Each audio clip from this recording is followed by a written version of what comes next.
안녕하세요 여러분, 이브이스크입니다. 오랜만에 이제 한 3일 됐나요? 네. 3일 만에 좀 방송을 또 찍게 되는데요. 정말 많은 일이 있었죠. 네, 여러분들 제가 뭐 지난 방송 보신 분들은 아시겠지만 제가 누누이 얘기해 왔던 반도체와 그 어떤 전기차라든지 반도체라든지 굉장히 여러 분야에서 정말 전방위적으로 지금 한국 경제가 전방위적으로 압박을 받고 있는 상황이 닥쳐오고 있어요. 제가 전기차는 말씀드린 바대로 IRA법에서 우리나라가 계속적으로 미국에 우리 자국은 한국은 봐달라라는 식으로 계속 이제 뭐 얘기를 하니 어쩌니 했었는데, 제가 뭐라 그랬죠 그때? 안 해줄 거라고 했죠.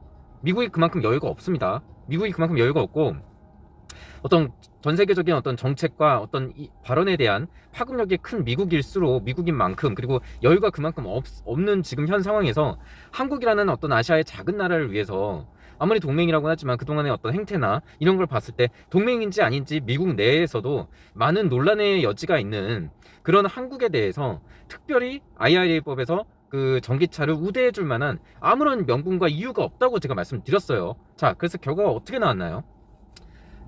안 해줬죠. 안 해, 열애 없어요. 예, 그러니까 열애 없이 전부 다 IRA법으로 적용시키는 걸로 일단은 기차는 가는 식으로 지금 진행이 되고 있어요. 제가 뭐라 그랬어요? 안 해준다니까요. 그리고 안 해줘도 그 미국의 상황이 어쩔 수 없이 그렇게 돼 있는 상황이고, 그렇게 얘기한다고 해서 한국을 봐줄 만한 상황이 아니라고 제가 얘기했잖아요. 그래서 앞으로도 한동안 어떻게 될지 모르겠어요. 아주 큰 사건 이게 일어나지 않는 이상은 지금의 어떤 IRA법이나 배타적인 어떤 무역 자유무역의 중심을 새롭게 구축하는 미국의 측면에 있어서 미국 우선주의는 앞으로도 계속될 거예요. 그리고 비단 지금의 어떤 한국에 해왔던 미국에 해왔던 어떤 혈맹으로서의 어떤 성의 이런 것들이 거의 전무했었기 때문에 그런 부분을 입증하고 지속적으로 입증하고 증명해서 미국에게 보여주지 않는 이상은 앞으로는 계속 이런 상황으로 계속 갈 거예요. 그리고 반도체, 자, 제가 반도체 누누이 얘기했어요. 어떻게 될 것이라고. 그리고 지금 어떤 게 문제고 앞으로 어떻게 될 것이고 시장의 분포도는 어떻게 될 것이라고 분명히 얘기했어요. 업마켓, 미드마켓, 로우마켓, 베트남, 일본, 중국, 일본, 베트남 다 먹어요. 그리고 미국에서 업마켓 다 먹고 TSMC 앞세워서 계속적으로 미국에서는 고퀄리티 하이테크의 반도체를 계속 양상해낼 거예요. 그리고 그것뿐만이 아니라 일본에서도 TSMC 반도체 만들어내면서 업마켓, 아시아의 업마켓, 그리고 유럽 쪽의 업마켓까지 모두 장악할 수 있는 그런 백그라운드를 지금 만들고 있다고 했고, 앞으로도 미국이 일본을 선두로 해서 필두로 해서 일본과 협업해서 굉장히 많은 시너지를 낼 거라고 앞으로 얘기했어요. 고부가 같이 측면에서 일본을 살줄 것이라는 얘기를 했어요. 왜? 앞으로 일본과 협업해서 글로벌 자유무역 패권주의를 형성해 나가겠다는 미국의 어떤 전략적인 의도가 숨어 있다고 제가 분명히 말씀드렸잖아요. 왜? 지금 미국이 너무 많은 적들과 상대를 해야 되는 상황이 왔어요. 그리고 패권이나 달러 패권은 여전히 강하지만 그 패권을 계속적으로 도전하고 그 계속적인 챌린지에 맞서서 어떤 힘을 보여줘야 되는 상황이 지금 닥쳐오고 있고, 또 미국 혼자서는 그게 점점 역부족일 수 있는 상황이 오고 있어요. 그렇기 때문에 절대적인 우방국가, 절대적인 힘 있는 국가를 그 협업해서 같이 협력해서 이 상황을 타개해 나가야 하는 그런 긴박하고 여유가 없는 그런 상황에 닥쳐 있단 말이에요. 지금 미국이 그래요. 그래서 미국이 새롭게 자유무역, 미국 패권 중심의 자유무역 경제를 이제 구축함에 있어서 러시아와 중국이 배제된 만큼 그런 공백을 채우기 위해서 여러 가지 다양한 전략들을 지금 구상하고 그에 맞춰서 움직이고 있는 상황이에요. 자, 전 세계 경제가 지금 이런 상황이에요. 그래서 앞으로 강달러는 역시 계속될 거예요. 제가 얘기했잖아요. 강달러, 그리고 엔저, 뭐 이런 것들, 이런 각종의 모든 것들은 여러분들 그 나라가 경제 운영을 못해서 바보라서 그런 게 아니에요. 그 나라가 그렇게 되는 상황을 이용해서 얻을 수 있는 뭔가가 더 크고 더 값지고 전략적으로 더 우선순위에 있기 때문에 그렇게 하는 거예요. 자, 미국 이번에 흑자 돌아섰어요. 그죠? 흑자로 뭐 성장률, 그죠? 성장률이 뭐 3%인가 뭐 그랬잖아요. 2%, 2%대. 그래서 그렇게 많이 치솟았어. 분기가, 3분기가. 자, 그런 상황이 왔어요. 또 일본은 어떻죠? 역대급의 엔저 상황에서 많은 공장이나 세계 글로벌 공장을 유치하고 있어요. 일본이요. 그동안은 없었던 다른 모습을 지금 본격적으로 보여주고 있단 말이에요. 여러분들 여기서 아무것도 못 느끼세요? 그렇다면 여러분들은 감각이 없는 거예요. 여기서 아무것도 느낄 수 없다면 여러분들은 정말 글로벌적인 감각이 전혀 없으신 분들이에요. 공부를 다시 하셔야 돼요.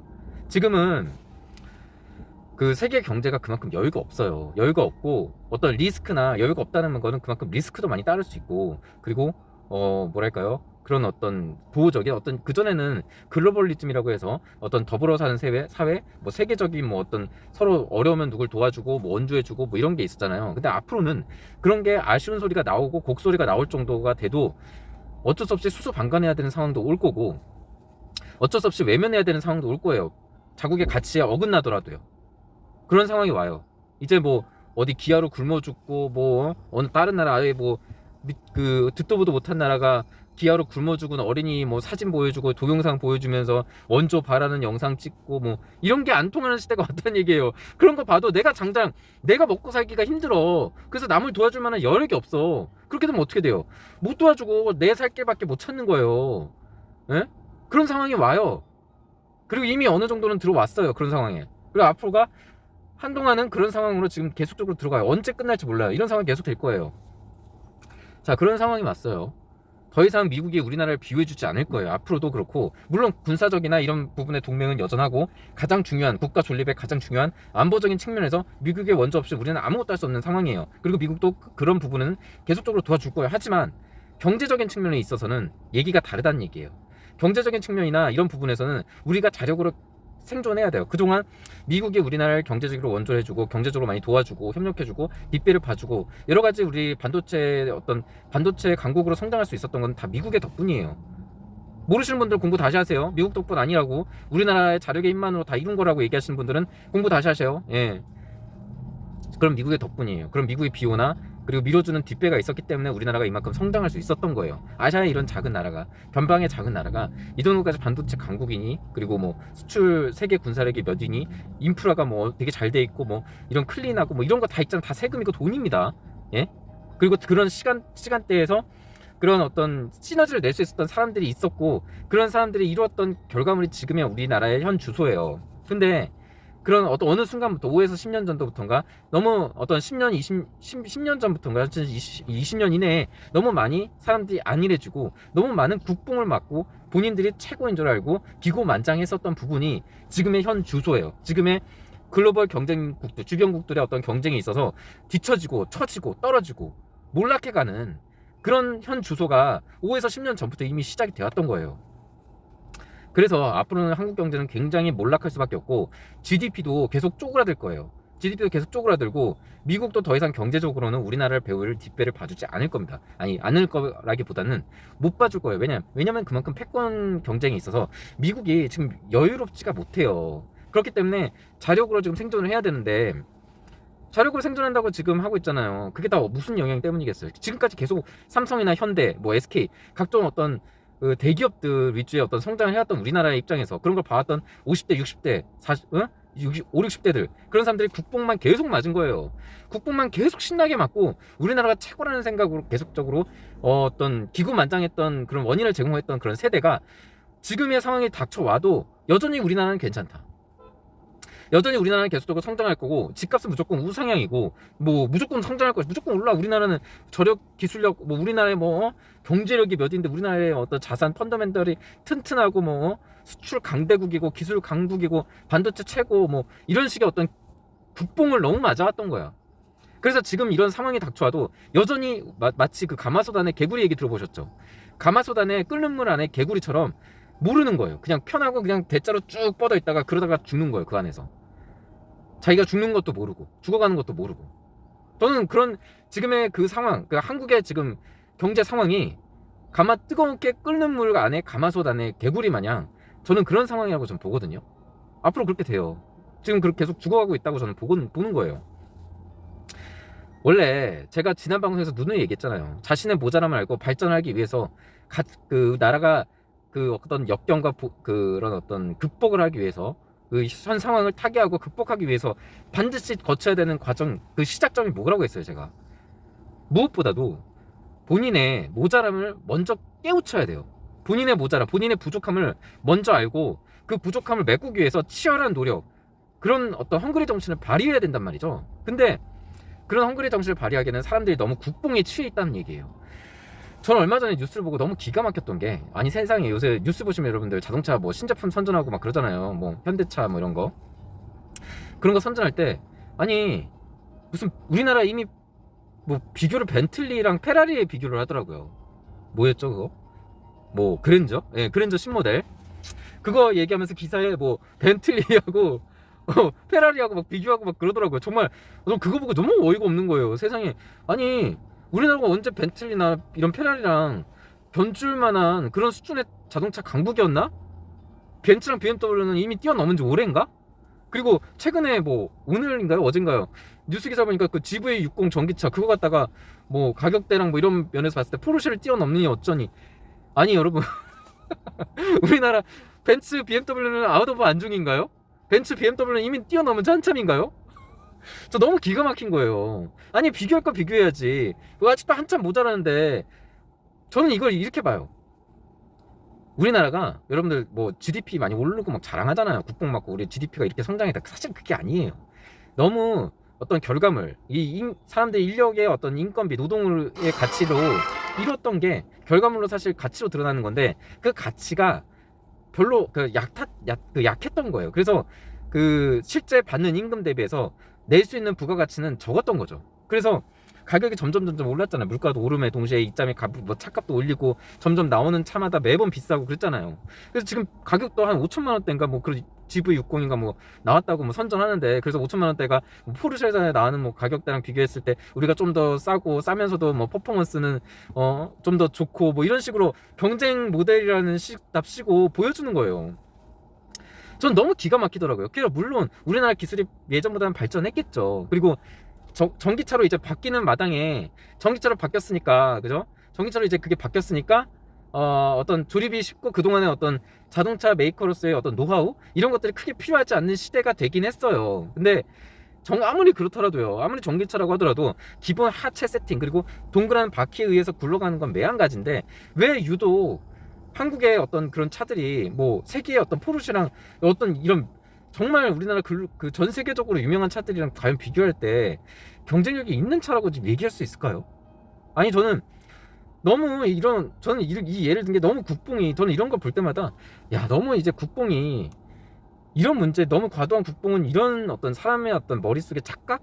어떤 뭐랄까요 아스트라라는 사람의 어떤 생각을 굉장히 막 아스트랄하게 만드는구나. 되게 어떤 가상의 어떤 허위의 어떤 그런 상황을 마치 진짜라고 믿고 그걸 맹신하게 되고 그게 처음에는 허위인 줄 알고 생각했다가 결국에는 그게 반복되고 주입식으로 이제 그것만 생각하고 싶어지니까 그리고 그런 것만 들으니까 결과적으로는 그게 진짜인 줄 알고 믿어버리는 그런 성향의 어떤 정서 이런 게 굉장히 많이 팽배해졌구나라는 걸 느꼈어요. 그래서 야 정말 답이 없구나. 앞으로 과연 어떻게 해야 될까? 왜냐면 제가 누누이 얘기했듯이 본인의 모자람과 그리고 어떤 그런 어떤 현 상황 어려운 상황을 극복하고 뛰쳐나가기 위해서는 본인의 모자람을 누구보다도 먼저 절실하게 뼈저리게 깨달아야 되거든요. 근데 지금의 한국의 어떤 정서나 어떤 그런 모습들 국민들의 어떤 정서는 전혀 그렇지가 않아요. 전혀 지금이 위기 상황이 아니고 또 우리나라는 여전히 엄청난 강국이고 그리고 지금의 상황은 아주 우크라이나 전쟁이나 뭐 러시아 우크라이나 전쟁이나 어떤 미국의 금리 인상 때문에 단순하게 찾아왔던 일시적인 현상일 뿐이다라고 생각하는 사람들이 절대 다수라는 얘기예요. 그래서 저는 이렇게 생각해요. 희망이 없다. 사람들의 정서가 이러면은 미래 세대고 뭐고 간에 미래 세대는 물론 더 희망이 없고요. 지금의 정서가 이런 정서면은 앞으로도 발전이 없을 것이다라고 생각을 해요. 왜? 이미 본인의 어떤 모자람이나 이런 것들을 더 깨닫고 조금이라도 더 노력하고 매진해야 될 시점에 너무 본인들의 지금의 이루어진 성과에 대해서 너무 도취해 있으니까 끓는 가마솥 안에 개구리 마냥 서서히 죽어가는 거예요. 그죠? 이걸 깨쳐야지 뛰쳐나올 수가 있어. 거기서 막 정신 차려가지고 개구리가 가마솥 안에서 뛰쳐나와야 돼요. 근데 그러질 못하고 있어요. 아직도. 그래서 저는 이게 굉장히 위험한 상황이다. 그래서 제가 여러분들 눈에 얘기했듯이 빨리 해외 자산 달러로 바꿔두시고 그 달러로 바꿔두신 뒤에 해외 자산이나 이런 것들을 적극적으로 여러분들 찾아보세요. 지금 한국의 어떤 정서나 한국의 어떤 현 경제 주소 그리고 글로벌적으로 앞으로의 미래 전망에 있어서는 굉장히 안 좋아질 일만 가득하고 좋아질 희망이 조금이라도 보이려면은 국민 정서가 그런 위기감을 느끼고 모자람을 알고 모자람을 채우기 위해서 어떤 거기에 매진하는 그런 국민 정서가 있어야 되는데 제가 볼 때는 최소한 지금까지는 아무것도 보이지 않아요. 그래서 여러분들 빨리 해외 자산으로 매각 돌리시고 자산 같은 거 갖고 계신 거 부동산 특히 빨리 파세요. 이미 지금도 많이 늦었는데 그래도 더 떨어지기 전에 파시려면 빨리 지금 정리하셔라. 이 말씀을 드립니다. 여기까지 할게요. 그리고 제가 요즘 방송을 좀 뜸하게 찍잖아요. 사실은 그래요. 뭐 제가 이 방송을 한 지 이제 한 그죠? 베트남에서 있었을 때부터 이제 이 유튜브 방송을 찍고 지금까지 이제 뭐 잠시 이제 베트남에 있었다가 이제 다시 한국으로 돌아오면서 유튜브 방송을 좀 한동안 찍지 않고 있다가 다시 한번 해보자 해서 다시 그래도 구독자분들이 계셨으니까 500명이 넘는 구독자분들이 있으셨으니까 그런 구독자분들한테라도 다시 얼굴을 비춰보고 싶고 또 소통을 하고 싶었고 그래서 방송을 좀 다시 찍었던 면도 있었거든요. 그리고 지금 현 경제 상황에 대해서 뭐 얘기하고 싶었던 것도 얘기할 수 있었던 기회도 되니까요. 근데 이제 뭐 하나 보면 열을 한다고 사실은 이런 어떤 최근에 제가 이제 몇 달 해봤지만 저에게 이제 공감하는 분들이 뭐 그만큼 적었다라고 생각을 해요. 제가 좀 그만큼 좀 부족했다고 생각도 하고 그리고 또 구독자도 이렇게 좀 많이 늘지 않고 또 이런 거 보면은 역시 뭐 아직까지는 제 말이 제가 아직 많이 부족하구나라는 생각을 좀 많이 해요. 그래서 앞으로도 뭐 이런 부분을 보완하고 이제 그런 노력은 계속 하면서 이제 여러분들한테 이렇게 얼굴을 방송을 통해서 얼굴을 비추긴 하겠지만 아무래도 예전에 뭐 하루에 2번, 3번씩 이제 카메라 찍고 영상 계속 올리고 뭐 그렇게까지는 좀 못할 것 같아요. 제가 이제 하던 일도 있고 또 시간적인 부분도 그렇고 뭐 여러 가지로 뭐 그렇게 자주 올리지는 못할 것 같고 뭐 이렇게 글쎄요 앞으로 좀 더 줄어들 수도 있을 것 같기는 해요. 그래도 뭐 기존에 제가 방송을 또 다시 시작하고 또 구독자분들도 뭐 많진 않지만 더러 좀 있으셨으니까 그분들의 어떤 기대치 이런 것들도 이제 제가 알고 있으니까 뭐 그런 부분도 좀 공유하는 시간을 좀 많이 갖고 싶은 마음이 있어요 저도. 근데 상황이 여러 가지 뭐랄까 동기부여 유튜브를 이제 찍는 어떤 구독자 수라든지 뭐 어찌됐든 이런 부분이 수익 창출이나 이런 부분이 도움이 되지 않으면은 사실은 의욕이 사실 상당 부분 저하되는 게 사실이거든요. 그래서 뭐 지금 보는 거를 봤을 때 나중에 혹시라도 수익 창출 기회가 되더라도 과연 얼마나만큼의 수익 창출 효과를 낼 수 있을까라는 부분에서도 굉장히 의문이 들어요. 과연 그게 이제 시간 대비해서 이만큼의 어떤 수익 창출 효과를 볼 수 있을까? 그러니까 시간을 투자하는 보람이 있을까라는 부분에서는 다시 한번 좀 생각해 봐야 된다는 게 이제 제 생각이에요. 그래서 뭐 이런 부분에서 계속적으로 할지 아니면 뭐 그만할지는 아직 결정은 확실하게 내리지 못했지만 그래도 그런 결정을 하기 전까지는 여러분들한테 계속 얼굴 비치면서 제가 하고 싶은 얘기 그리고 여러분들이 혹시라도 듣고 싶은 부분이 있다면은 제 방송에서 찾을 수 있었으면 좋겠습니다. 네, 오늘 방송 여기까지 하겠습니다.